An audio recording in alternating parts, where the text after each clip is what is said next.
Hi guys, അപ്പം നമ്മൾ ഇന്ന് രാവിലെ തന്നെ കൊച്ചിയിലേക്ക് പോകുന്നതാണ്. രാവിലെ തന്നെ ഒന്നും പറയാൻ പറ്റില്ല, സമയം ഇപ്പോൾ ഒരു 12:30 ആയിട്ടുണ്ട്. നമ്മൾ റെയിൽവേ സ്റ്റേഷനിലേക്ക് വണ്ടി വെയിറ്റ് ചെയ്ത് നിൽക്കുന്നതാണ്. വണ്ടിയെല്ലാം വന്ന് നമ്മളങ്ങനെ 1 മണിയാകുമ്പോഴത്തേക്ക് റെയിൽവേ സ്റ്റേഷനിലെത്തി. 1:15 നമുക്ക് ട്രെയിന്. വീഡിയോ എടുക്കുന്ന ദിവസം എനിക്ക് തീരെ സൗണ്ട് ഇല്ലായിരുന്നു ഗൈസ്. സൗണ്ട് പിന്നീട് വോയിസ് ഓവർ കൊടുക്കുകയാണ് ചെയ്തത്. മാളും ആദ്യമായിട്ടാണ് ഗൈസ് കൊച്ചിയിലേക്ക് പോകുന്നത്. അപ്പോൾ അതിൻ്റെ ഫുൾ എക്സൈറ്റ്മെൻറ്റിലാണ് ഉണ്ടായത്. ഗൈസ്, ഞാൻ കൊച്ചി പോകുന്നതിൻ്റെ എക്സൈറ്റ്മെൻറ്റിലാണ്.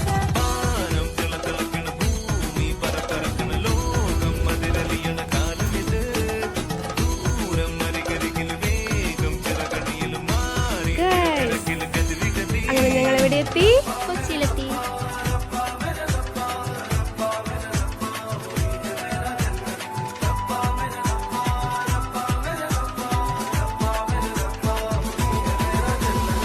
അങ്ങനെ ഗൈസ്, ആദ്യം നമ്മൾ നേരെ ഫ്രഷ് ആവാൻ വേണ്ടിയിട്ട് ആദ്യൻ്റെ റൂമിലേക്കാണ് പോയത്.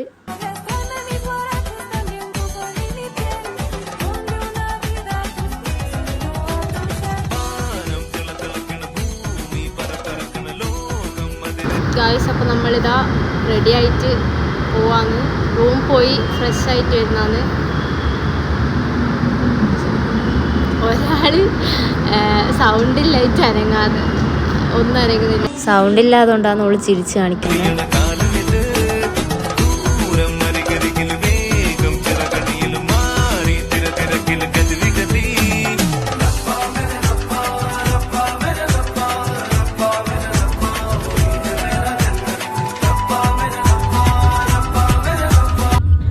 നമ്മൾ എക്സാമിൻ്റെ അടുത്ത് എത്തി. നമുക്ക് നല്ല വിശപ്പുണ്ടായിന്. അപ്പോൾ നമ്മൾ 3 കൂടി ടൗണിൽ പോയി. അവിടെ അടുത്തൊന്നും ടൗണൊന്നും ഉണ്ടായിട്ടില്ല, കുറച്ച് നടക്കാനുണ്ടായിന്. ആലുവയായിരുന്നു നമുക്ക് എക്സാം. അപ്പോൾ നമ്മളിങ്ങനെ നടന്നു പോയി. എന്നിട്ട് നമ്മൾ അവിടുന്ന് ഫുഡ് കഴിക്കാൻ വെച്ചിട്ട് പോയത്. അപ്പോൾ നമുക്ക് ചോറാണ് കിട്ടിയത്, വേറെ പ്രത്യേകിച്ചൊന്നും അവിടെ ഉണ്ടായിട്ടില്ല. എന്നിട്ട് നമ്മൾ 3 കൂടി ഒരു ചോറ് വാങ്ങിയിട്ട് കഴിച്ച്. ഗൈസ്, മെക്ഡൊണാൾഡ്സ് കണ്ടപ്പോൾ കയറണം എന്നുണ്ടായിരുന്നു. അതിന് ബർഗർ വാങ്ങിക്കൊടുക്കാന്നെല്ലാം പറഞ്ഞിട്ടുണ്ടായിന്. പക്ഷെ മന്തി ഇന്നൻ്റെ ഇതുകൊണ്ട് കയറാൻ പറ്റിയിട്ടില്ല. ഗൈസ്, അങ്ങനെ എക്സാം ഒക്കെ കഴിഞ്ഞ് ആദ്യം എത്തിയിട്ടുണ്ട്. ഇനി നമുക്ക് ഫുഡ് കഴിക്കാനാണ് പോകേണ്ടത്. വിശന്നിട്ട് നിൽക്കാൻ പറ്റുന്നില്ല ഗൈസ്.